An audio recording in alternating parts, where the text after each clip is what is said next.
हाँ, आज हम डिटेक्शन और मोनोक्लोनल एंटीबॉडीज वगैरह के बारे में बात करेंगे।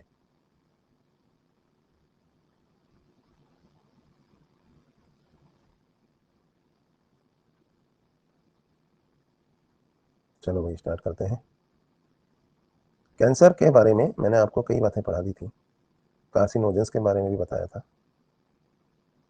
डायग्नोसिस ऑफ कैंसर में मैंने आपको कुछ बातें बताई थी कि भाई किन किन तरीकों से हम कैंसर को डायग्नोस करते हैं। ये हो गया था अपना,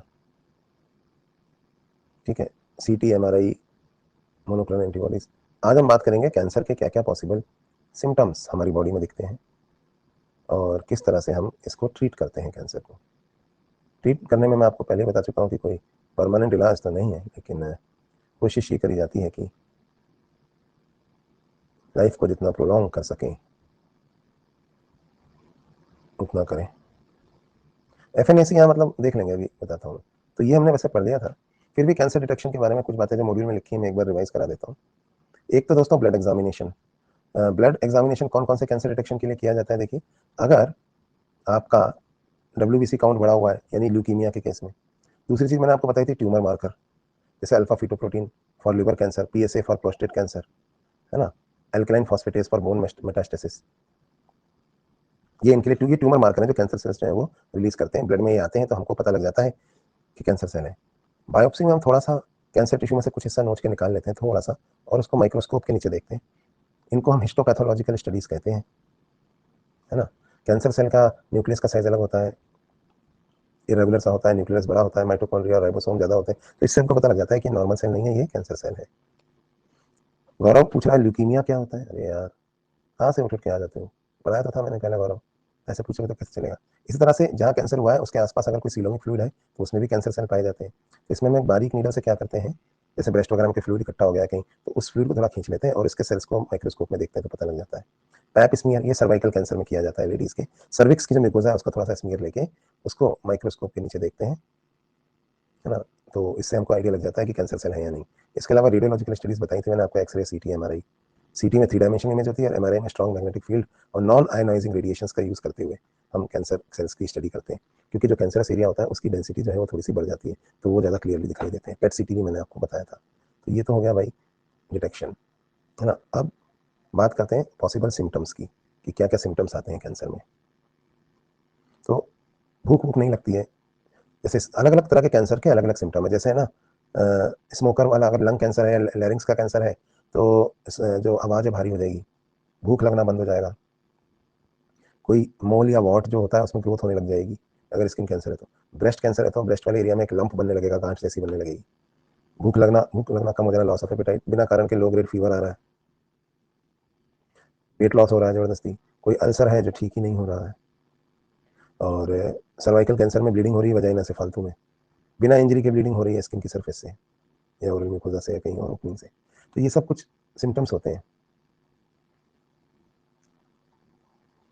इसमें लिखने का क्या है, मैं लिख देता हूँ, बात तो वही है, लिखा हुआ है जैसे। अलग अलग कैंसर के अलग अलग सिम्टम्स होते हैं। अगर आपको परसिस्टेंट कफ हो रहा है या आवाज़ भारी सी हो रही है, हॉर्सनेस ऑफ वॉइस, तो ऐसे सिम्टम किस में आते हैं? ये आते हैं लैरिंजियल या लंग कैंसर में, ठीक है। जबकि लॉस ऑफ एपेटाइट यानी भूख ना लगना, ठीक है, और इनडाइजेशन बहुत ज़्यादा चल रहा है, ऐसा होता है कैंसर ऑफ स्टमक या इंटेस्टाइन में। अदर पार्ट्स में भी कैंसर होता है तो लॉस ऑफ एपेटाइट तो हो ही जाता है। लो ग्रेड फीवर, किसी भी कैंसर में हल्का हल्का फीवर रहना एक कॉमन सिम्टम है। वेजाइनल ब्लीडिंग बिना रीजन के सर्वाइकल कैंसर में हो सकता है। वेट लॉस किसी भी कैंसर में हो सकता है,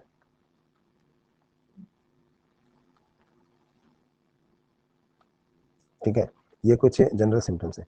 साधना हेयर फॉल कैंसर में नहीं होता है। कैंसर के ट्रीटमेंट करते टाइम जो कीमोथेरेपी हम देते हैं ना, कीमोथेरेपी दवाइयाँ, उनकी वजह से हेयर फॉल होता है। तो आपने देखा होगा अक्सर कैंसर के पेशेंट्स को गंजा दिखा देते हैं क्योंकि उनके बहुत बाल झड़ रहे हैं, तो उसमें हम आएंगे।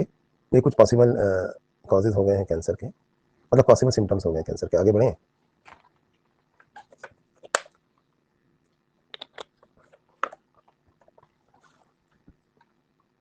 चलिए,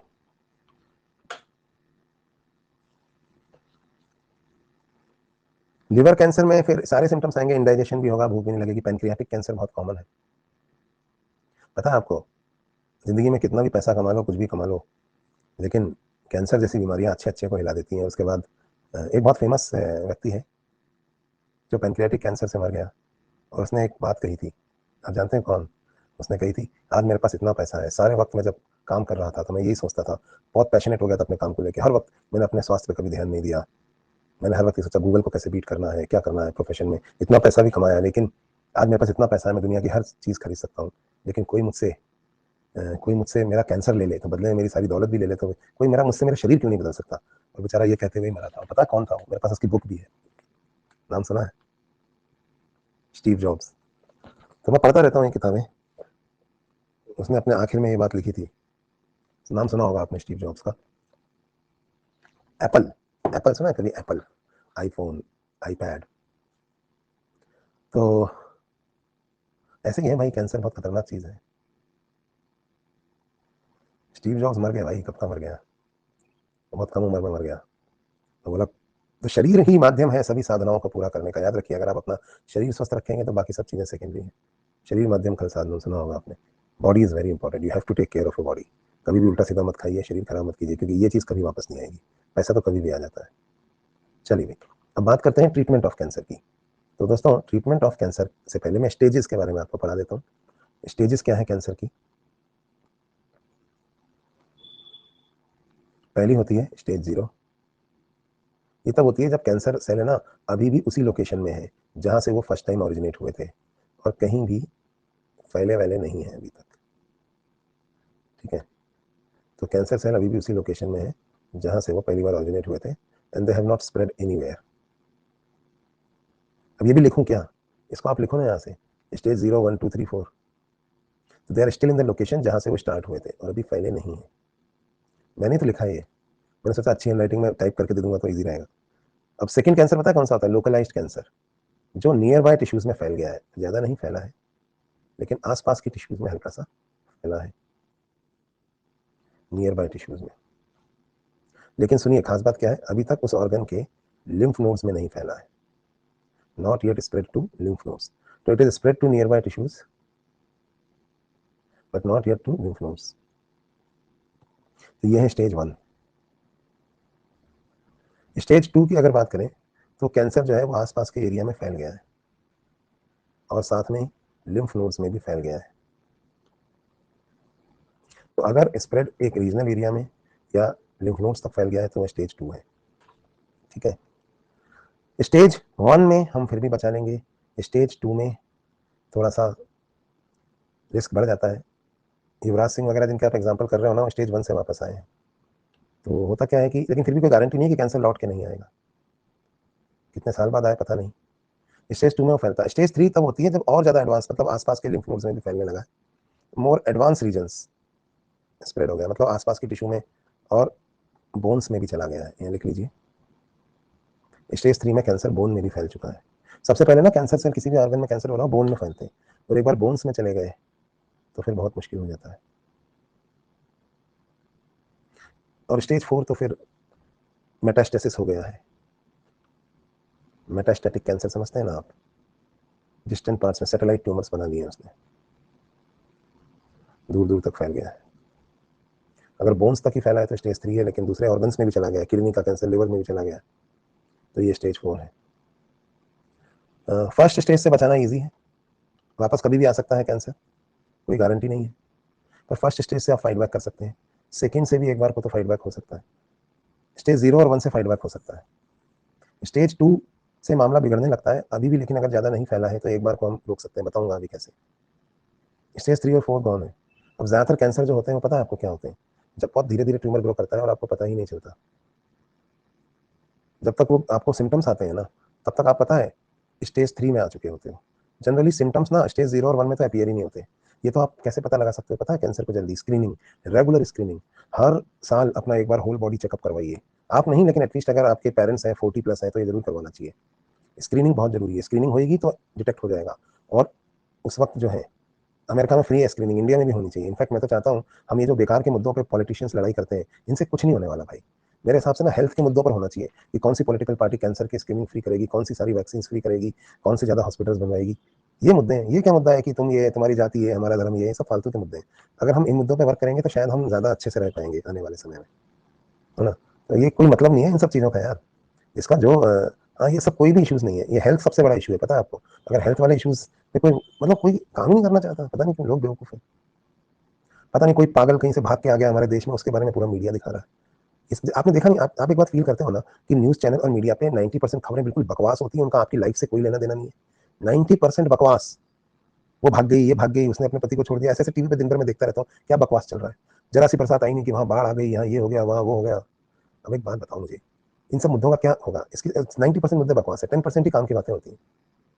इसी तरह से यही चीज ना जो टीवी में न्यूज चैनल पे होता है, वो आज नीट यूजी में हो गई है। आप देखो जो भी यूट्यूब पे या इंटरनेट पे इतने सारे लोग पढ़ा रहे हैं, 90% टाइम वो बकवास करते हैं। फिर कहते हैं बस एनसीईआरटी की लाइनें पढ़ लो हो जाएगा। तो ये हर जगह आ गया ये कचरा। ऐसे ऐसे टीचर्स भी आ गए हैं जो टीचर है ही नहीं हो कभी, पता नहीं कौन कौन आ गया है। तो देखो हर जगह ये करप्शन या भ्रष्टाचार फैल गया है। मतलब आजकल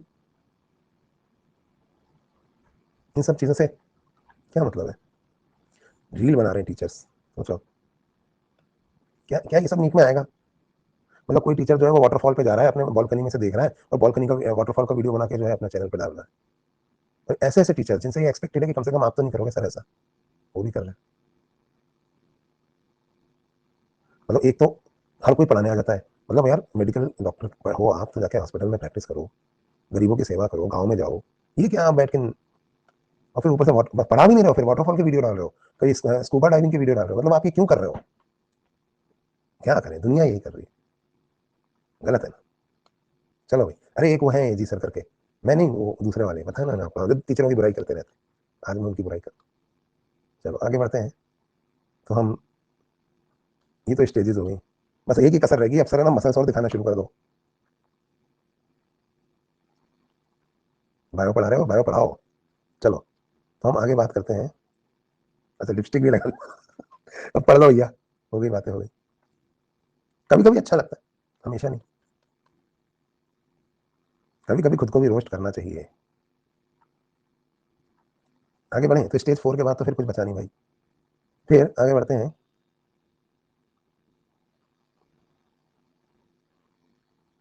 थोड़ा इमोशन भी ऐड करेंगे। चलो तो भाई ट्रीटमेंट ऑफ कैंसर पे आते हैं। पढ़ लो पढ़ लो पढ़ लो, 4 तरह का ट्रीटमेंट होता है, ये भी लिख लिख के पढ़ा दूँ। चलो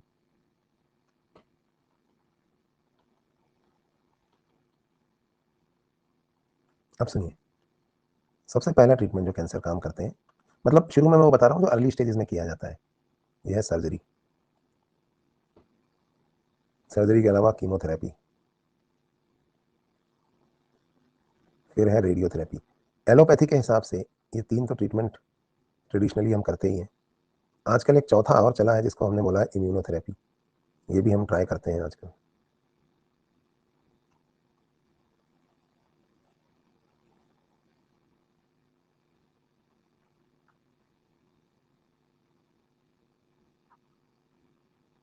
आ जाओ पढ़ लो।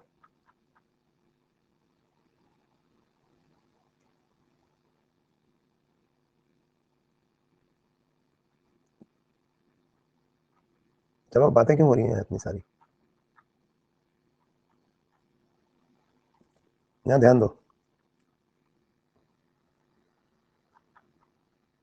चलो यहाँ ध्यान दो भाई, पढ़ लो, बकवास बंद करो। सबसे पहले सर्जरी। देखो सर्जरी क्या करते हैं for early stages of cancer. जब कैंसर अर्ली स्टेजेस में होता है तो हम क्या करते हैं, जो ऑर्गन के अंदर जो ट्यूमर वाला एरिया है उसको आसपास की थोड़ी हेल्दी टिश्यू के साथ निकाल देते हैं। For early stage of cancer हम क्या करते हैं, सर्जरी यूज करते हैं।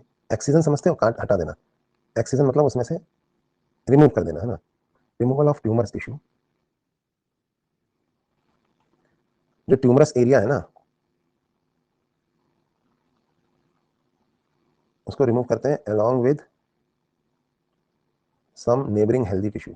मतलब ट्यूमर वाला एरिया तो पूरा निकाल ही देते हैं, उसके आसपास की थोड़ी सी हेल्दी टिश्यू के साथ उसको निकाल देते हैं।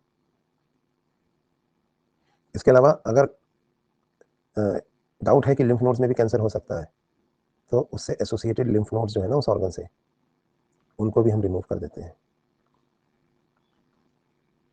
तो एसोसिएटेड लिम्फ नोड्स को भी हम रिमूव कर देते हैं। तो ये तो है सर्जरी। लेकिन पता है सर्जरी तभी कर सकते हो जब बहुत कम फैला हो कैंसर, यानी कि आप ये मान के चलो स्टेज 0 और 1 में। कभी कभी स्टेज 2 में भी करते हैं, ठीक है। कीमोथेरेपी कब करते हैं?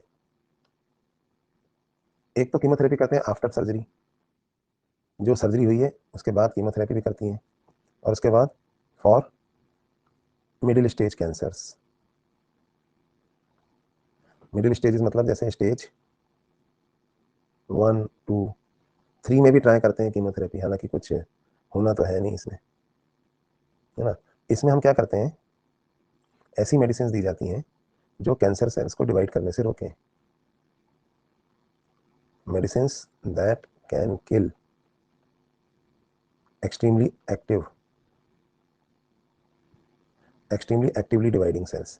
क्योंकि ये जनरली कौन से सेल्स होते हैं, कैंसर सेल, पता लगा लेते हैं इन्वेस्टिगेशन से कैंसर सेल है, तो ये उनमें दी जाती है।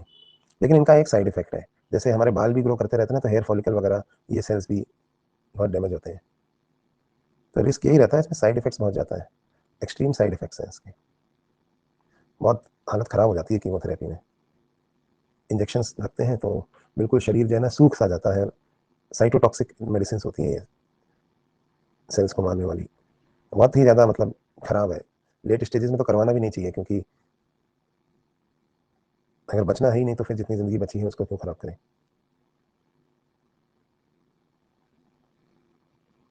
फिर रेडियोथेरेपी जो है वो लेट स्टेजेस में करी जाती है।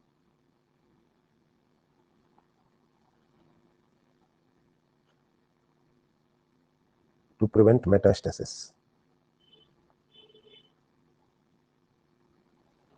मतलब ये सिर्फ है ना पैलिएटिव ट्रीटमेंट है। पैलिएटिव ट्रीटमेंट जब आपको पता होता है कि अब ये पेशेंट बचने वाला नहीं है,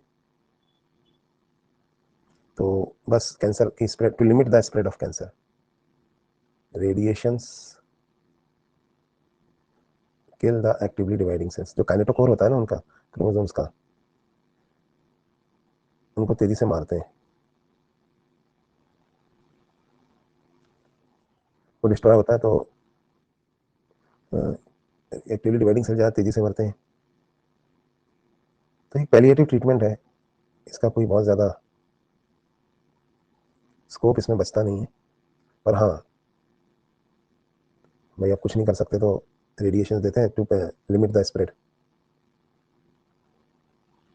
इनफैक्ट सर्जरी के बाद भी अगर कई बार रेडियोथेरेपी दी जाती है, पोस्ट सर्जरी भी दी जाती है।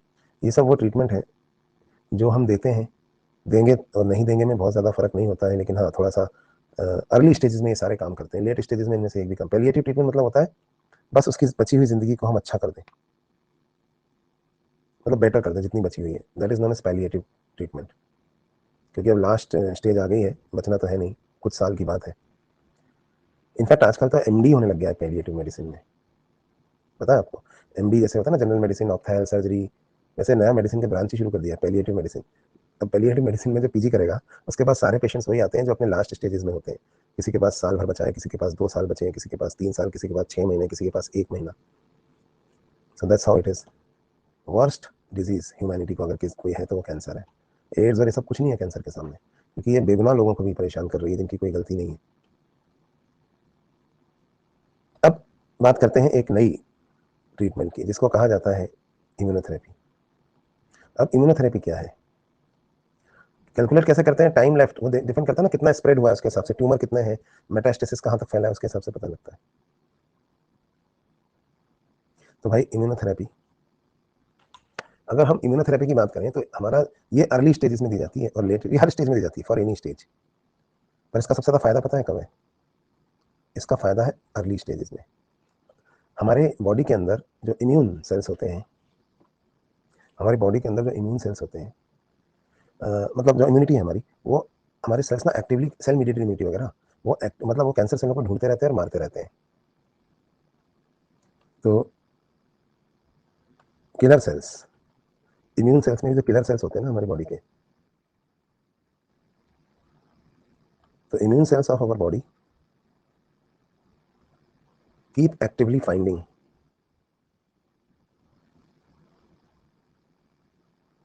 And destroying killer cells, sorry destroying cancer cells. तो अगर इम्यून सिस्टम को पोटेंशिएट किया जाए, दूसरा मोनोक्लोनल एंटीबॉडीज मैंने आपको बताई थी। तो मोनोक्लोनल एंटीबॉडीज क्या होती हैं? ये ढूंढती हैं कैंसर सेलों को, बताई थी ना आपको, और उनके बाद उनको मारती भी हैं। डिटेक्शन और डायग्नोसिस दोनों में काम आती है। तो ये इम्यूनोथेरेपी है, नया ट्रीटमेंट है।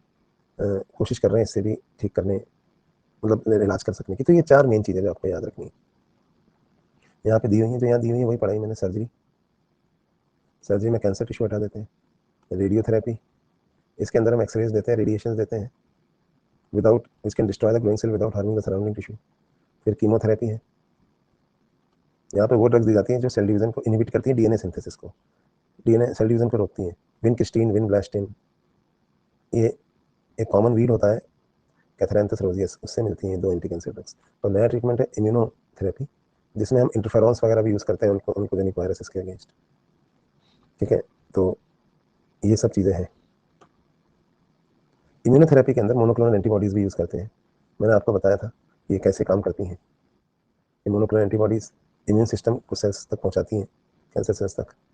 दूसरा, मोनोक्लोनल एंटीबॉडीज़ एक काम और कर सकती है, पता है? बॉम्ब लेके पहुँच जाएंगी वहाँ, या ड्रग्स लेके, क्योंकि इनको पता है ना कैंसर सेल कहाँ है। क्योंकि कैंसर सेल के ऊपर जो एंटीजन है उसको ये ढूंढ लेंगे, इनके ऊपर एंटीबॉडी, तो ये वहाँ जाके चिपक जाएंगी और 3 काम कर सकती है। या तो उस सेल को डिस्ट्रॉय कर दें, या हमको रेडिएशन पहुँचा देना उस सेल तक। तो कैसे पहुँचेंगे पता है? हमने मोनोक्लोनल एंटीबॉडीज इंजेक्ट कर दी बॉडी के अंदर, ये ढूंढती ढूंढती कैंसर सेल के पास पहुँच गई, तो वहाँ पे ये एमिट कर रही है रेडिएशन, तो हमको पता लग जाएगा यहाँ पे इस एरिया में है कैंसर, तो यही रेडिएशन मारेंगे फिर हम, है ना। और तीसरा, मोनोक्लोनल एंटीबॉडी से हम मेडिसिन अटैच करके भेज सकते हैं उन सेल्स के लिए।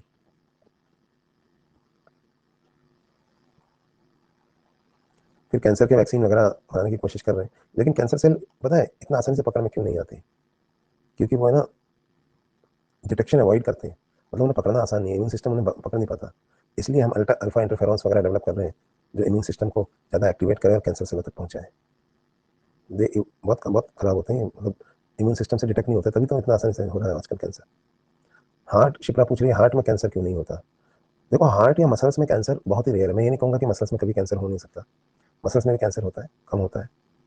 हार्ट की मसल्स तो बहुत ज़्यादा, मतलब आप ये कह लो कि बहुत रिचली ब्लड सप्लाइड है और बहुत ज़्यादा वर्किंग है, तो बहुत ही रेयर केसेस में हार्ट मसल्स का कैंसर नोट किया गया। दूसरा रीज़न क्या होता है? हार्ट की मसल, आपको पता है कि हार्ट की एक बार जो मसल मर जाती है ना तो रिजनरेट होती है ना रिवाइव होती है।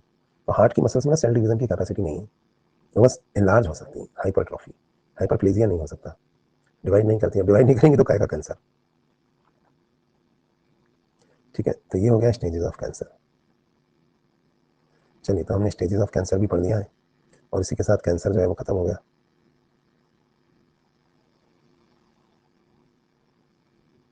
एक छोटी सी चीज़ और पढ़ानी है, मोनोक्लोनल एंटीबॉडीज। बता देता हूँ क्या होती हैं और कैसे इनको बनाते हैं। अच्छा, मेरे को एक बात बताओ, जैसे है ना, आपको किसी स्टेट में टेररिज्म को खत्म करना है ना, तो आप आर्मी से तो खत्म करोगे ही, लेकिन सबसे अच्छा पता है क्या होगा टेररिज्म को खत्म करने के लिए? आप उसी स्टेट के जो लोग हैं जो पहले टेररिस्ट थे, उनसे सरेंडर करा के उनको पुलिस का आदमी बना लो, और फिर उनके साथ पुलिस को बलबलो मिलकर काम करें, और उन्हीं को पुलिस में भर्ती करा दो। तो उनको पता है ना कि टेररिस्ट कैसे वर्क करते हैं, किस तरह से वो काम करते हैं, तो ये उन्हीं की तरह से वर्क करके उन्हें मार देंगे। मैं एनालॉजी से समझा रहा हूँ आपको, है ना। तो ये सबसे अच्छा तरीका होता है। जैसे कहीं नक्सलाइट्स हैं बहुत ज़्यादा, तो ट्राइबल एरियाज वालों को ही पुलिस में शामिल करो। उनको पता है कि ट्राइबल्स जंगल में कहाँ बच के कैसे निकलेंगे, तो एक्स टेररिस्ट, है ना, एक्स टेररिस्ट फैकल्टी, उनको बनाओ फैकल्टी, तो वो ट्रेन करके फिर पुलिस वालों को अच्छा बता सकेंगे। तो 10 years experience of terrorism in this state और दैट स्टेट, 15 years एक्सपीरियंस। ये भी अपने यूट्यूब चैनल लॉन्च करने वाले हैं बहुत जल्दी। 15 years experience in Naxalites, with Naxalites, and mentor of, मतलब जैसे हम एम्स में पहुंचाते हैं, स्वर्ग में पहुंचाया 50 बड़े पॉलिटिशियंस को, 20 पुलिस वालों को। तो आपका ड्रीम क्या है? स्वर्ग में जाना है कि एम्स में जाना है? तो mentor of Osama bin Laden का तो फोटो सारे छापेंगे, मतलब जितने भी है ना, हमारे हमारे हमसे पढ़ा था, हमने ट्रेन किया था। यही है भविष्य, कलयुग आ गया, घोर कलयुग, लेजेंड कैटेगरी के टेररिस्ट। चलो भाई, दाऊद तो मतलब है ना, हर हर हर टेररिस्ट के पास पहुंच जाएगा। हाँ, इनसे इन्होंने ट्रेन किया था मुझे पैसे के लिए, बगदादी भी, और अपना यूट्यूब चैनल भी लॉन्च कर देगा वो, सोचो। तो आगे बढ़ते हैं, पढ़ रहे थे, उस पर बात करते थे। मैंने आपको बात क्यों बताई? देखो, मैंने आपको बात इसलिए बताई है कि मोनोक्लोनल एंटीबॉडीज हम कुछ ऐसे ही बनाते हैं। एक चीज होती है हाइब्रिडोमा। हाइब्रिडोमा कैसे बनाते हैं? इन्हीं से फिर मोनोक्लोनल एंटीबॉडीज बनेगी। चलो हाइब्रिडोमास के बारे में समझते हैं, हाइब्रिडोमा क्या होता है। इस फोटो को देखिए, हाइब्रिडोमा से मोनोक्लोनल एंटीबॉडीज बनाते हैं। हाँ, या ध्यान दो, पढ़ दो। देखो हमने क्या किया, जो कैंसर सेल थे ना, उनको हमने पाला पोसा, सांप को दूध पिलाएंगे हम। कल्चर्ड माइलोमा सेल्स, माइलोमा समझते हैं ना, बोन मैरो का कैंसर वाले सेल। तो ये जो कल्चर्ड माइलोमा सेल्स थे ना, यानी कैंसर सेल्स, देखो इन सेल्स को हमने लिया, पहले हमने इनको कल्चर किया, फिर इनको लिया। यही तो है वो एक्स टेररिस्ट। अरे हमारे किस काम के, अभी बताता हूँ। इधर हमने क्या किया, एक चूहे को एक चूहे को इंजेक्शन लगाया। इसके अंदर हमने पता है क्या डाला, वो कैंसर वाली एंटीजन, तो हमने इसको इंजेक्शन लगा दिया कैंसर वाली एंटीजन का। तो चूहे के इम्यून सिस्टम में इसके अगेंस्ट क्या बनेगी, बताओ मुझे? इसके अगेंस्ट इसका इम्यून सिस्टम एक्टिवेट हो जाएगा, एंटीबॉडीज बनेंगी, सेल मीडिएटेड एंटीबॉडी, मीडिएटेड दोनों काम करेंगे। अब इम्यून सिस्टम का ही एक हिस्सा होता है स्प्लीन, जो एक तरह की लिम्फोइड टिश्यू है। यहां से हम सेल्स निकालेंगे अब। तो देखो कैसे मोनोक्लोनल एंटीबॉडीज बनाई जाती है। सबसे पहले ये देखिए, एक चूहे को हमने एक स्पेसिफिक एंटीजन इंड्यूस करी, पढ़ते जाओ साथ साथ। एक चूहे को हमने एक स्पेसिफिक एंटीजन इंड्यूस करी, जिससे एंटीबॉडी बनेगी उस एंटीजन के अगेंस्ट। अब एंटीबॉडी कहां बनती है पता है ना आपको? लिम्फोइड टिश्यू में, जैसे कि स्प्लीन में। स्प्लीन में भी एंटीबॉडी बनेगी कि नहीं बनेगी? तो अब हमने उस चूहे की स्प्लीन ले ली, और स्प्लीन के सस्पेंशन में पता है आपको बी सेल पाए जाएंगे। पाए जाएंगे कि नहीं पाए जाएंगे? भाई एंटीबॉडी कौन बनाता है, जल्दी से बताओ? B cells. तो स्प्लीन के सस्पेंशन में हमारे पास पता है क्या है? हमारे पास है बी सेल्स, स्प्लीन के बी लिम्फोसाइट्स। ये है हमारे पुलिस वाले, पुलिस वाले है ना ये। बी सेल तो इम्यून सिस्टम वाले, सरकारी नौकरी कर रहे हैं। ये कौन है? ये एक्स टेररिस्ट। तो इधर देखो, ये रहे एक्स टेररिस्ट, और ये है एक्स टेररिस्ट सेल्स, और ये हमारे बी सेल्स यानी पुलिस वाले। अब हम इन दोनों को जोड़ देंगे।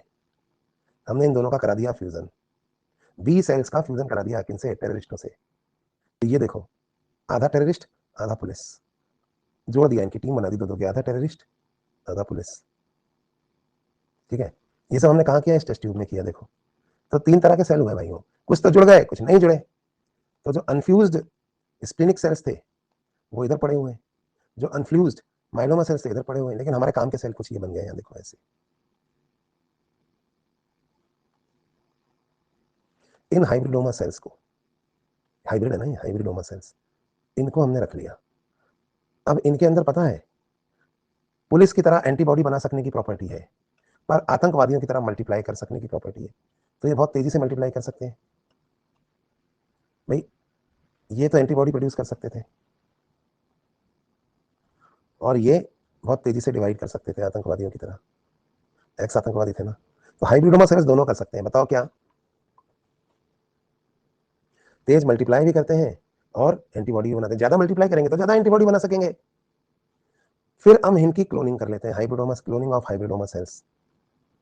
इसलिए एक ही सेल से क्लोनिंग करते हैं ना, इसलिए इनको मोनोक्लोनल एंटीबॉडीज कहते हैं। तो ये सेल सब हाइब्रिडोमा कहलाएंगे जो क्लोन करने के बाद बने। सिंगल हाइब्रिड सेल से फिर खूब सारी, एक तरह के सेल्स के क्लोन है ना, हाइब्रिड सेल के क्लोन सही है। तो इनसे जो एंटीबॉडीज बनेंगी वो सब एक ही क्लोन से बनी है। तो वो सब क्या कहलाएंगी बताओ? वो सब कहलाएंगी मोनोक्लोन, एक ही टाइप के हाइब्रिड सेल से, तो वो कहलाएंगी मोनोक्लोनल एंटीबॉडीज, क्योंकि इनको बनाने वाले जो थे वो क्लोन्स थे हाइब्रिडोमा सेल्स के, है ना। इसलिए इन्हें कहा जाता है मोनोक्लोनल एंटीबॉडीज। तो ये एंटीबॉडीज कौन सी एंटीजन के अगेंस्ट काम करेंगी? वही जो यहाँ चूहे को दी थी, कैंसर वाली। तो टेररिस्ट की तरह इनके अंदर डिवाइड कर सकने की क्षमता है, बी सेल है ये, तो एंटीबॉडी बना सकते हैं। फिर इनके क्लोन बना लिए, एंड क्लोन से हमने खूब सारी एंटीबॉडीज बनी। इसलिए इसको कहा जाता है मोनोक्लोनल एंटीबॉडीज। कौन प्रोड्यूस करता है इनको? Cloned hybridoma sales. यही यहाँ लिखा हुआ है, देखो जो पढ़ाया था ना वही लिखा हुआ है कि अब स्प्लिनिक सेल को हम मिक्स कर देते हैं माइलोमा या कैंसर सेल्स के साथ, जो कंटिन्यूस ग्रोथ तो कर सकते हैं लेकिन एंटीबॉडी बनाने की एबिलिटी नहीं है उनके अंदर। फिर हाइब्रिड सेल्स जो हैं ये कंटिन्यू ग्रो करेंगे और एंटीबॉडी बनाएंगे। Hybrid cells proliferate into clones called as hybridoma, और ये सेलेक्टेड हाइब्रिडोमा जो होते हैं इनको फिर हम बहुत सारी एंटीबॉडीज बनाने के लिए यूज कर लेते हैं, क्योंकि सिंगल क्लोन से आए हैं, इसलिए इनको कहा जाता है मोनोक्लोनल एंटीबॉडीज। ये लो, पुरानी वाली स्लाइड देखनी है, देख लो, दिख रही होगी। इसको नोट कर लो तो अच्छा रहेगा, क्योंकि ये मॉड्यूल में शायद नहीं होगा। नाम सुना था कभी मोनोक्लोनल एंटीबॉडीज का पहले? कभी नहीं सुना। ये क्या लेटेस्ट रिसर्च है ना, तो एनसीईआरटी में नहीं भी है तो कई बार पूछ लेते हैं एग्जाम में। सिंगल हाइब्रिड सेल के क्लोन सही है।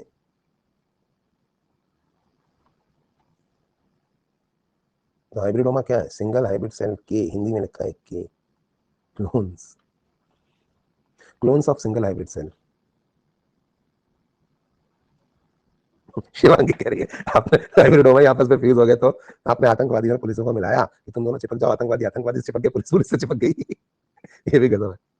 हाँ तो फेंक देंगे उनको निकाल के, जो पुलिस और आतंकवादी चिपकेंगे उन्हीं को लेंगे ना।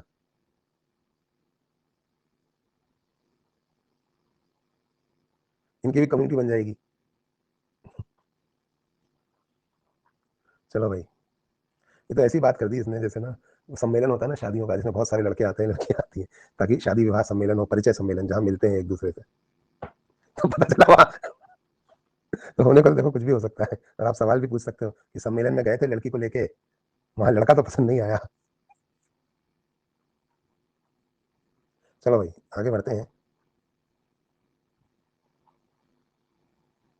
तो ये मोनोक्लोनल एंटीबॉडीज हो गया, खत्म करें, आगे बढ़े। चलिए अब हम क्या पढ़ेंगे? अब हम पढ़ेंगे ड्रग्स के बारे में, नशीली दवाएं और ड्रग एडिक्शन। मैं एक पूरा चार्ट आपको यहाँ दे रहा हूँ, और मैं चाहता हूँ कि हम ड्रग एडिक्शन के बारे में पढ़ें और आप इस चार्ट को भी बनाएं। तो पहले तो रेफरेंस के लिए कुछ चीज़ें अपलोड कर दे रहा हूँ। एडिक्शन और डिपेंडेंस में क्या फ़र्क होता है ये आपको पता होना चाहिए। क्या क्या होती है ड्रग डिपेंडेंस, किस तरह की होती है।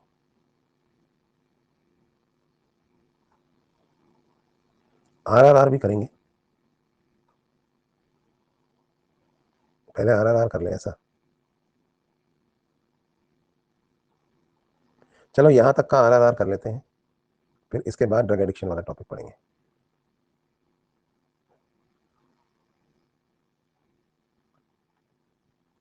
चलो भाई कर लेते हैं ना, साथ साथ पढ़ते रहेंगे तो ईजी रहेगा। अच्छा कुछ करवाया था इसमें मैंने, एनसीईआरटी इम्यूनिटी तक करा दिया था, ये हो गया था ना। ये एंटीबॉडी का स्ट्रक्चर पढ़ा दिया था क्या मैंने? Heavy chain, light chain, humoral response, active passive immunity, ये भी पढ़ा दिया था। वैक्सीनेशन भी पढ़ा दिया था, वैक्सीनेशन से पढ़ेंगे, ठीक है। चलो वैक्सीनेशन से पढ़ते हैं। दिख रहा है ना आपको मॉड्यूल, लिखा हुआ दिख रहा है कि नहीं दिख रहा है? चलिए तो पढ़ते हैं वैक्सीनेशन एंड इम्यूनाइजेशन। देखो क्या होता है वैक्सीनेशन या इम्यूनाइजेशन, किस बेसिस पे, प्रिंसिपल इसका कैसे काम करता है। मेमोरी, आपको तो पता है कि जो हमारा इम्यून सिस्टम वो उसके अंदर एक इम्यूनोलॉजिकल मेमोरी होती है, वो इनकाउंटर याद रखता है ना। फिर अगली बार सेकेंडरी इम्यून रिस्पॉन्स जोरदार तरीके से आता है। कैसे आता है इसको देख लेते हैं। वैक्सीनेशन में हम क्या करते हैं, एक एंटीजेनिक प्रोटीन जो पैथोजन का होता है या इनएक्टिवेटेड या वीक पैथोजन होता है, उसकी प्रिपरेशन को, इसको हम वैक्सीन कहते हैं, इसको इंट्रोड्यूस किया जाता है बॉडी के अंदर। इसके अगेंस्ट एंटीबॉडी प्रोड्यूस होती है बॉडी में, जो इस पैथोजेनिक एजेंट को न्यूट्रलाइज कर देंगी जब वाकई में इन्फेक्शन होगा, तो ड्यूरिंग एक्चुअल इन्फेक्शन। नहीं दिख रहा सौम्य व्रत? कोई प्रॉब्लम है यहाँ पे? दिख रहा है ना, नहीं तो अपनी एनसीईआरटी खोल लो यार। चलो अब सुनिए, तो एंटीबॉडीज जो प्रोड्यूस होती हैं ये इसको न्यूट्रलाइज कर देंगी। इसके बाद ये लिख रहे हैं कि वैक्सीनेशन बी और T cell, T memory cell भी जनरेट करता है, बिल्कुल करता है, जो पैथोजन को अगली बार सब्सिक्वेंट एक्सपोजर होने पर तेजी से रिकॉग्नाइज करती हैं और इन्वेडर को ओवरवेलम कर देती है, डोमिनेट कर देती है, इन्वेडर मतलब पैथोजन को, by massive production of antibodies. तो दूसरी बार जब वही पैथोजन दोबारा आता है तो ये पहले से तैयार है ना। खूब सारी कौन सी वाली एंटीबॉडी प्रोड्यूस होती है, आईजीजी वाली। तो अब जो है बेटी तैयार है, फिर आ रही है मोहल्ले वाली आंटी, पड़ोस की आंटी, इस बार नहीं छोड़ूंगी। तो आईजीजी खूब सारी बनेंगी इस बार, याद आया नहीं आया आपको? पिछली बार तो बोल के चली गई, मैं कुछ बोल नहीं पाई, इस बार बताती हूँ, है ना। हर संडे को आ जाती है यहाँ पे, भाभी जी थोड़ा दही होगा, हमारा नमक खत्म हो गया, फिर आके बकवास जहर घून के जाती है। चलिए, फिर ये तो हो गया एक्टिव इम्यूनिटी, ठीक है। एक चीज होती है पैसिव इम्यूनाइजेशन, इसके बारे में इसी पैराग्राफ में अगली लाइन से लिखना शुरू कर दिया है कि if a person is infected with some deadly microbes जिनसे quick immune response is required, जैसे कि टिटनस में, याद रखना, जब क्विक इम्यून रिस्पॉन्स रिक्वायर्ड होता है जैसे कि टिटनस में, तो हमको ना डायरेक्टली पहले से बनी बनाई एंटीबॉडीज इंजेक्ट करनी होती है। We have to directly inject the pre formed antibodies और एंटीटॉक्सिन, ठीक है। तो ऐसे सिचुएशन में फिर पैसिव इम्यूनाइजेशन दिया जाता है, एंटीम सीरम कहते हैं इसका, एंटी सीरम। यहाँ तक कि स्नेक बाइट के केस में भी हम दे सकते हैं, जो इंजेक्शन होता है उसके अंदर पहले से बनी बनाई एंटीबॉडी होती है अगेंस्ट द स्नेक वेनम। ऐसे इम्यूनाइजेशन को हम क्या बोलते हैं? तो पैसिव इम्यूनाइजेशन। ऊपर जो पढ़ रहे थे वो था एक्टिव। आगे ये बात करते हैं जेनेटिक इंजीनियरिंग की, जो आपको पढ़ाई जाएगी। रिकॉम्बिनेंट डीएनए टेक्नोलॉजी ने अलाउ किया है कि एंटीजेनिक पॉलीपेप्टाइड हम किसी और में भी बना सकते हैं, बैक्टीरिया में या ईस्ट में। जैसे मैंने आपको बताया था, हेपेटाइटिस बी की जो वैक्सीन है उसकी जो सरफेस एंटीजन है उसको हम हेपेटाइटिस बी वायरस से नहीं निकालेंगे, उसको हम ईस्ट में भी बना सकते हैं। देखो लिखा हुआ है नीचे।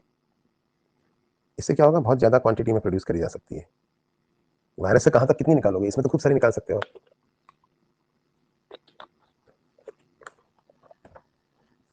ठीक है। आगे बढ़ते हैं। फिर एलर्जीज के बारे में बात हो रही है। जब हम किसी नए प्लेस पे जाते हैं, नई जगह पे जाते हैं, तो हम अचानक छींकने लगते हैं। सब बातें हम कर चुके हैं बिना किसी रीजन के। जब हम दूर जाते हैं तो सिम्टम डिसअपियर हो जाते हैं, क्योंकि हम कुछ चीज़ों की तरफ सेंसिटिव हैं।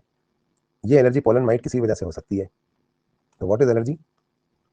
The exaggerated immune response of immune system to certain antigens present in the environment is known as allergy. और सब्सटेंस जो है जो इस तरह का इम्यून रिस्पॉन्स जनरेट करते हैं उन्हें हम एलर्जन कहते हैं।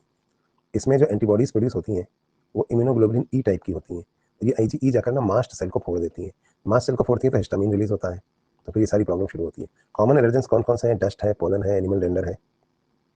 नॉर्मल एलर्जिक रिएक्शंस में क्या होता है? छींक आने लगती है, आंखों में पानी आने लगता है, नाक बहने लगती है, सांस लेने में तकलीफ हो जाती है ना। क्यों होती है ये? क्योंकि मैंने आपको बताया हिस्टामिन और सेरोटोनिन जैसे केमिकल मास्ट सेल से रिलीज होते हैं। एलर्जी किस चीज से, इसका कैसे पता लगाएंगे? पेशेंट को उसी चीज से थोड़ी सी डोज में इंजेक्ट करो और रिएक्शन को स्टडी करो। कौन सी medicine? Anti histaminic medicine, Allegra, Avil बताया था मैंने आपको, एड्रेनलिन वगैरह, स्टेरॉइड्स, इम्यूनोसप्रेसर्स, ये जो है एलर्जी के सिम्टम्स से आपको रिलीफ दिलाते हैं। आजकल का जो मॉडर्न डे लाइफ स्टाइल है ना, इसकी वजह से बहुत इम्यून सिस्टम जो है वो हमारा लोअर हो गया है, इम्यूनिटी, और हम ज़्यादा सेंसिटिव हो गए हैं एलर्जेंस को। यहाँ तक कि मेट्रो सिटीज़ के लोग जहाँ ज़्यादा एलर्जी और अस्थमा से सफर करने लगे हैं due to environment, sensitivity towards the environment. क्योंकि जो प्रोटेक्टेड इन्वायरमेंट अर्ली लाइफ में मिलता है हम लोगों को बिना पॉल्यूशन का, और एकदम से हम फिर एक्सपोज होते हैं शहरों में, काम पे जाते हैं, पढ़ाई करने कॉलेज जाते हैं, तो उस टाइम पे फिर इतना ज़्यादा एलर्जी को हम टॉलरेट नहीं कर पाते, ठीक है। फिर अगली चीज़ जो है वो है ऑटो इम्यूनिटी के बारे में।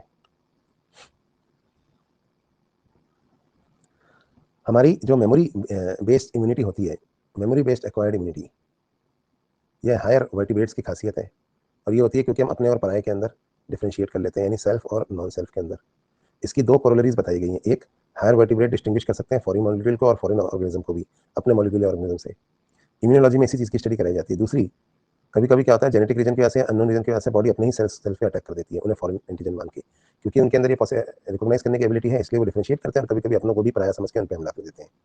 इसकी वजह से जो डैमेज होता है बॉडी को, इसको हम ऑटोइम्यून सिस्टम कहते हैं, ऑटोइम्यून डिजीज कहते हैं। रूमेटॉइड आर्थराइटिस ऐसी ही एक ऑटोइम्यून डिजीज है जो मैंने आपको बताई थी, इसके आगे इसमें बताऊंगा मैं स्केलेटन में, नहीं बताई थी तो। एंटीबॉडीज बनने लगती हैं जॉइंट्स में, इसकी वजह से ये प्रॉब्लम आती है, इम्यूनोग्लोबुलिन एम वाली एंटीबॉडी बनती है। इसके बाद यहाँ पे बात चल रही है immune system in the body की। तो बॉडी का जो इम्यून सिस्टम होता है उसके अंदर लिम्फॉइड ऑर्गन्स होते हैं, टिश्यू होते हैं, सेल्स होते हैं, सॉल्युबल मॉलिक्यूल्स होते हैं जैसे कि एंटीबॉडीज। मैंने आपको बताया था इम्यून सिस्टम में क्या क्या चीजें होती हैं, lymphoid organ, tissue, lymphoid sales और एंटीबॉडीज। और इम्यून सिस्टम के बारे में आपने पढ़ा हुआ है कि ये यूनिक होता है और फॉरेन एंटीजेंस को रिकॉग्नाइज करता है और रिमेंबर करता है। इम्यून सिस्टम एलर्जिक रिएक्शन और ऑटोइम्यून डिजीज और ऑर्गन ट्रांसप्लांटेशन में भी एक इंपॉर्टेंट रोल प्ले करता है, रिजेक्शन का। अब लिम्फॉइड ऑर्गन कौन कौन से होते हैं पहले इनको देख लेते हैं। लिम्फॉइड ऑर्गन वो ऑर्गन होते हैं जहां पर ऑरिजिन और मैचुरेशन होता है और प्रोलिफरेशन होता है लिम्फोसाइट्स का। लिम्फोसाइट ऑरिजिनेट होते हैं, मैचुरेट होते हैं और मल्टीप्लाई करते हैं। तो याद रखना प्राइमरी लिम्फॉइड ऑर्गन दो ही हैं, बताओ कौन कौन से? बोन मैरो और थाइमस। इसमें से भी सारे सेल्स का ऑरिजिन कहाँ होता है? बोन मैरो में, बताया था मैंने आपको। फिर इनमें से कुछ बोन मैरो में ही रहते हैं, वर्क फ्रॉम होम वाली नानी, और कुछ जो है वो लिम्फोइड टिश्यू में चली जाती है। जो लिम्फोइड टिश्यू में चली जाती है, उन्हीं में से फिर टी सेल और बी सेल वाली बनाती है ना, थाइमस वाले। तो ऑफिस वाली तो मतलब कुछ सेल्स तो बोन मैरो में ही रहेंगे। वर्क फ्रॉम होम वाली नानी तो फिर क्या क्या बनाती है आपको पता है? आरबीसी बनाती है, डब्ल्यूबीसी बनाती है, और अदर टाइप प्लेटलेट बनाती है। लेकिन लिम्फोसाइट्स कौन बनाती है? वो जो ऑफिस गई थी, और वो दो तरह के बनाती है, टी और बी, याद है आपको? और बी वाले जो हैं वो लिम्फोइड टिश्यू में ही रहेंगे, और टी वाले थाइमस में जाके मैच्योर होकर आएंगे। तो बोन मैरो और थाइमस प्राइमरी लिम्फोइड ऑर्गन्स हैं। यहाँ पर इमेच्योर लिम्फोसाइट डिफरेंशिएट करते हैं एंटीजन सेंसिटिव लिम्फोसाइट्स में, और मैच्योरेशन के बाद ये सेकेंडरी लिम्फोइड ऑर्गन्स में माइग्रेट कर जाते हैं। सेकेंडरी लिम्फोइड ऑर्गन जैसे कि spleen, lymph node, tonsil, pair patches और स्मॉल इंटेस्टाइन और अपेंडिक्स, इन्हीं जगहों पे वो भी आ जाते हैं। कौन? टी सेल भी आ जाते हैं। कहाँ पे? पढ़ाई करने के बाद एकेडमी में। एकेडमी मतलब थाइमस में। फिर ये वहीं आके रहने लगते हैं सब। तो सेकेंडरी लिम्फोइड ऑर्गन में ही फिर इंटरेक्शन होता है पैथोजेंस के साथ, जो एंटीजन आती हैं, जिसकी वजह से इफेक्टर सेलों में बदलते हैं, और फिर एंटीबॉडी बनाते हैं या cell mediated immunity carry out करते हैं। बॉडी में अलग अलग जगहों पे लिम्फ नोड्स के बारे में दिखा रखा है। बोन मैरो हमारा मेन लिम्फोइड ऑर्गन है, जहाँ पे सभी तरह के blood cell including lymphocytes are produced. सब तो बनते यही है ना। थाइमस क्या है फिर? थाइमस जो है वो भी प्राइमरी लिम्फोइड ऑर्गन है, लेकिन यहाँ पे कुछ बनता नहीं है। यहाँ पे आते हैं मैच्योर होने के लिए टी सेल। तो ये बर्थ के समय काफ़ी बड़ा होता है, और जवानी तक आते आते इसका साइज रिड्यूस हो जाता है। तो टी सेल्स शुरू में जब मैच्योर हो जाते हैं, फिर वो यहाँ से चले जाते हैं कहाँ? सेकेंडरी लिम्फोइड टिश्यू में। फिर उनका अगला वंश वहीं आगे बढ़ेगा, क्योंकि थाइमस तो यंग लोगों में होता नहीं है, फिर मतलब बचपन में ही होता था। तो पहली बार ये वहीं मैच्योर हुए। तो दोनों ही, बोन मैरो भी और थाइमस भी, माइक्रो इन्वायरमेंट प्रोवाइड करते हैं for maturation of T lymphocyte, development maturation of T cell. Development कहाँ हुआ था? बोन मैरो में पहले, बाद में कहाँ चले गए? थाइमस में। तो दोनों जगह दोनों दोनों करते हैं इन्वायरमेंट प्रोवाइड। स्प्लीन भी ऐसा ही एक लिम्फोइड ऑर्गन है, इसमें भी बहुत सारे लिम्फोसाइट्स और फेगोसाइट रहते हैं। ये एक फिल्टर की तरह भी एक्ट करता है, ताकि ये माइक्रोब्स को, क्योंकि लार्जेस्ट लिम्फ नोड है ना ये बॉडी का, तो ये माइक्रो ऑर्गेनिजम्स को ट्रैप कर लेता है। लिम्फोइड टिश्यू क्या होती है इसके बारे में आपको सर्कुलेटरी सिस्टम में जब लिम्फ पढ़ाऊंगा तब भी बताऊंगा। इसके अलावा स्प्लीन एक ब्लड बैंक भी है, क्योंकि उसमें रिजर्वायर है एरिथ्रोसाइट्स का, ये भी हम वहीं पढ़ेंगे। ग्रेवयार्ड ऑफ आरबीसी भी है। लिम्फ नोड क्या होते हैं ये भी मैं आपको सर्कुलेटरी सिस्टम में पढ़ाऊंगा, कि छोटे छोटे सॉलिड स्ट्रक्चर्स होते हैं लिम्फेटिक सिस्टम में थोड़ी थोड़ी दूर पे। ये क्या करते हैं? ये भी माइक्रो ऑर्गेनिजम्स को ट्रैप करते हैं, एंटीजन को, जो लिम्फ में होती है या टिश्यू फ्लूइड में होती है। और ये जो ट्रैप्ड एंटीजन है ना, यही लिम्फ नोड्स में, यही फिर इन्हीं की शक्ल देख लेते हैं कौन? मैक्रोफेजेस और टी हेल्पर सेल वगैरह, और फिर उसी हिसाब से ये एंटीबॉडीज बनाते हैं। इसके अलावा हमारी एलिमेंट्री कैनाल में भी बहुत सारी लिम्फोइड टिश्यू होती है, जिसे हम पेयर्स पैचेस कहते हैं। इसको हम म्यूकोजा एसोसिएटेड लिम्फोइड टिश्यू या माल्ट भी कहते हैं, और ये टोटल लिम्फोइड टिश्यू का 50% बनाती है। इसके बारे में आपको अगले टॉपिक डाइजेस्टिव सिस्टम के अंदर जानकारी दी जाएगी कि ये किस तरह से होती है। तो लिम्फोइड वाली चीज़ें भी थोड़ा समझ में कम आएंगी, क्योंकि सर्कुलेटरी में हम पढ़ेंगे। जो पढ़ चुके हैं उनको पता है किस तरह से लिम्फ वेसल्स आपस में उलझ के गुत्ती से बनाती है, लिम्फ नोड कहते हैं। बस इतना ही दिया है इसमें इम्यूनिटी के बारे में। अगली चीज़ जो इन्होंने डिस्कस करी है वो है एड्स। एड्स का फुल फॉर्म है एक्वायर्ड इम्यून डेफिशिएंसी सिंड्रोम। मतलब एक्वायर्ड है, यानी कि लाइफ टाइम में एक्वायर करी गई है, कंजेनाइटल नहीं है, बाहर से आई है। सिंड्रोम मतलब एक ग्रुप ऑफ सिम्टम्स। पहली बार कब रिपोर्ट हुआ था? 1981 में, और लास्ट 25 ईयर्स में सब जगह फैल गया, 25 मिलियन लोगों को मार चुका है। ये वही है जो हमने मॉड्यूल में लिखा था। HIV वायरस से होता है। ये मेंबर है group of virus called retrovirus. इसमें एक इन्वेलप होती है, जो RNA जीनोम होता है इसके अंदर। ट्रांसमिशन कैसे होता है? देखिए, ट्रांसमिशन होता है सेक्सुअल कॉन्टैक्ट से, ब्लड ट्रांसफ्यूजन से या ब्लड प्रोडक्ट से, या शेयरिंग नीडल से, या इन्फेक्टेड मदर से बच्चे को प्लेसेंटा के थ्रू। ये चारों जरिए मैंने आपको बता दिए हैं। तो कौन लोग ज़्यादा रिस्क पे हैं इसको होने के? वो लोग जिनमें मल्टीपल सेक्सुअल पार्टनर्स हैं, ड्रग एडिक्ट्स हैं जो इंट्रावेनस ड्रग्स लेते हैं, या ऐसे लोग जिनको बहुत ज़्यादा ब्लड ट्रांसफ्यूजन कराने पड़ते हैं। फिर पूछ रहे हैं बताओ किसको कराने पड़ते हैं रिपीटेड ब्लड ट्रांसफ्यूजन? आप बताओगे कि मैं बताऊँ? या फिर जो HIV पॉजिटिव मदर से पैदा हुआ है, थैलेसीमिया सुना है आपने? इन बीमारियों में रिपीटेड ब्लड ट्रांसफ्यूजन की जरूरत पड़ती है। तो और भी बीमारियां हैं जिनकी आप लिस्टियाँ बनाएंगे। अच्छा, एक बात नोट करना जरूरी है कि एड्स या HIV जो है वो छूने से नहीं फैलता है, बॉडी फ्लूइड से ही फैलता है ये। इसलिए बहुत जरूरी है कि फिजिकल और साइकोलॉजिकल वेलबींग के लिए कि HIV या एड्स के जो पेशेंट हैं उनको फैमिली या सोसाइटी से आइसोलेट ना किया जाए। हमेशा एक टाइम लैग होता है किसमें? इन्फेक्शन होने के बाद एड्स के सिम्टम आने में। इसे इंक्यूबेशन पीरियड कहते हैं, और ये 5 से 10 साल भी हो सकता है। HIV कैसे फैलता है वो इन्होंने दिखाया, ये देखिए, ये है वो रेट्रोवायरस, लंबा डायग्राम बनाया हमने, कितने अच्छे एनिमेशन से पढ़ा था। इसके अंदर ये वायरल RNA है, देखिए, तो ये आके चिपक जाता है एनिमल सेल से। ये जो आपको दिख रहा है यहाँ पे, ये एनिमल सेल है इतना बड़ा, चिपका, अंदर घुस गया। अंदर जाने के बाद RNA से क्या बन गया? DNA। तो यहाँ पे जो हुआ है ये रिवर्स ट्रांसक्रिप्शन है। फिर ये DNA इसमें घुस गया हमारे न्यूक्लियस में सेल के, यहाँ से इसने न्यू वायरल RNA बनवाया, ये ट्रांसक्रिप्शन है। इस न्यू वायरल RNA से नए प्रोटीन्स बने, वायरल प्रोटीन, और वो सेल को फोड़कर बाहर निकल गए। मैक्रोफेज में पहले किया, अभी किस में जा रहा है करने के लिए? अभी जा रहा है करने के लिए सेम चीज़ टी हेल्पर में। देखो ना यार, इससे कैसे कोई पढ़ सकता है? कितना कितना सारा तरीका पढ़ाने का। हम लोग अच्छे से पढ़ रहे हैं तो समझ में सब आ जाता है, तो ये डायग्राम भी बहुत ईजी हो जाते हैं। ऐसे ही है, चलने दो, हम तो अच्छी जगह पढ़ रहे हैं। तो ये तो हो गया एड्स के बारे में। आगे बढ़ते हैं। एचआईवी वायरस के बारे में वही बातें लिखी हैं जो हमने पढ़ी। एक बार बॉडी के अंदर आया तो पहले ये मैक्रोफेज में इंटर करता है, जहाँ पर वायरल डीएनए बनाता है with the help of enzyme reverse transcriptase. ये एंजाइम जो है ये वायरल डीएनए बनने के बाद होस्ट के अंदर चला जाता है और दूसरे वायरस पार्टिकल्स बनवाता है। तो मैक्रोफेज इस तरह से वायरस बनाता रहता है, एचआईवी फैक्ट्री की तरह काम करता है। इसी वक्त ये एचआईवी वायरस हेल्पर सेलों में भी घुसने लगते हैं जो नए बने, और वहाँ पे और वायरस बनाने लगते हैं। तो प्रोजेनी वायरस बच्चे पैदा होते हैं इन वायरसों के, वो और हेल्पर सेलों पर हमला करते हैं। इसकी वजह से there is a progressive decrease in number of helper T cell, क्योंकि हेल्पर टी सेल मर रहे हैं। इसकी वजह इस पीरियड के दौरान, ड्यूरिंग दिस पीरियड, पेशेंट को फीवर होता है, डायरिया होता है, वेट लॉस होता है। ये एड रिलेटेड कॉम्प्लेक्स है, एड्स रिलेटेड कॉम्प्लेक्स। बाद में फिर इसको फुल ब्लेन एड्स हो जाती है, जहाँ पर ये इन्फेक्शियस डिजीज से सफर करने लगता है, क्योंकि इसकी इम्यूनिटी गिर गई है। कौन कौन सी? स्पेशली माइकोबैक्टीरियम, वायरस, फंजाई और टॉक्सोप्लाज्मा। ये मेनली मारते हैं ये वाले इन्फेक्शन, अपॉर्चुनिस्टिक इन्फेक्शन, क्योंकि अब वीक हो गया ना ये पेशेंट, इतना वीक हो जाता है कि अपने आप को प्रोटेक्ट नहीं कर पाता। एक डायग्नोस्टिक टेस्ट जो इसके लिए हम वाइडली यूज करते हैं वो है एलिजा। ट्रीटमेंट ऑफ एड्स कैसे करते हैं? एंटी रिट्रोवायरल ड्रग्स, जो कि पार्शियली इफेक्टिव है लेकिन ओनली प्रोलॉन्ग द लाइफ, लेकिन डेथ को प्रिवेंट नहीं कर सकती। रिट्रोवायरस को मल्टीप्लाई करने से या उसको अलग अलग स्टेप्स पे काम करने से रोकती है। अब बात करते हैं एड्स से बचा कैसे जा सकता है। प्रिवेंशन ऑफ एड्स पे आएंगे अगर, तो एड्स का कोई क्योर नहीं है, prevention is the best option. लेकिन क्योंकि कॉन्शियस बिहेवियर पैटर्न से फैलता है, तो हम अगर ऐसी चीजें ना करें जैसे एचआईवी होने का खतरा हो, तो नहीं होगा। ऑफ कोर्स ब्लड ट्रांसफ्यूजन जो पेशेंट का हो रहा है या माँ से बच्चे में जा रहा है, इसमें तो कोई गलती नहीं है किसी की, लेकिन हाँ ये होता है पुअर मॉनिटरिंग की वजह से। हमने ध्यान नहीं दिया, माँ का एचआईवी टेस्ट कराना चाहिए था, ब्लड को चेक करना चाहिए था। कई एनजीओज हैं जैसे नैको एंड अदर एनजीओज, वो कर रही हैं इस पे काम। ब्लड बैंक्स में हमने ब्लड ट्रांसफ्यूजन को सेव किया है। ओनली डिस्पोजेबल नीडल और सिरिंज यूज करते हैं पब्लिक में, हॉस्पिटल्स में। Free distribution of barrier methods, drug abuse को रोकना, रेगुलर चेकअप्स, ये सब आपको पता है। ये सब वही जो हमने पहले पढ़ा था। एचआईवी इन्फेक्शन किसी को हो गया तो इसे छुपाना नहीं चाहिए, नहीं तो और लोगों को भी देगा ये इन्फेक्शन। लेकिन इनके साथ सिंपैथी रखनी चाहिए ऐसे लोगों के साथ। अगर सोसाइटी ने इनको प्रॉब्लम की तरह मतलब इनको बाइकआउट कर दिया, इनको प्रॉब्लम की तरह कलेक्टिव मैनर में नहीं इनकी प्रॉब्लम सॉल्व करी, तो फिर और लोगों को भी फैलाएंगे ना। तो सोसाइटी को एक्ट करना पड़ेगा। सब बातें आप पढ़ देना पड़ी हुई है। अगली चीज आ गई है कैंसर, जो हमने अभी अभी पढ़ी थी। Cancer is the most dreaded, मतलब सबसे खतरनाक, most dreaded disease of human beings. सबसे मेजर कॉज है ये डेथ का ऑल ओवर द ग्लोब।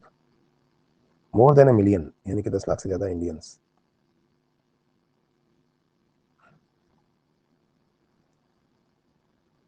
को कैंसर होता है, और उनमें से बहुत सारे मर जाते हैं हर साल। क्या मैकेनिज्म है कैंसर का?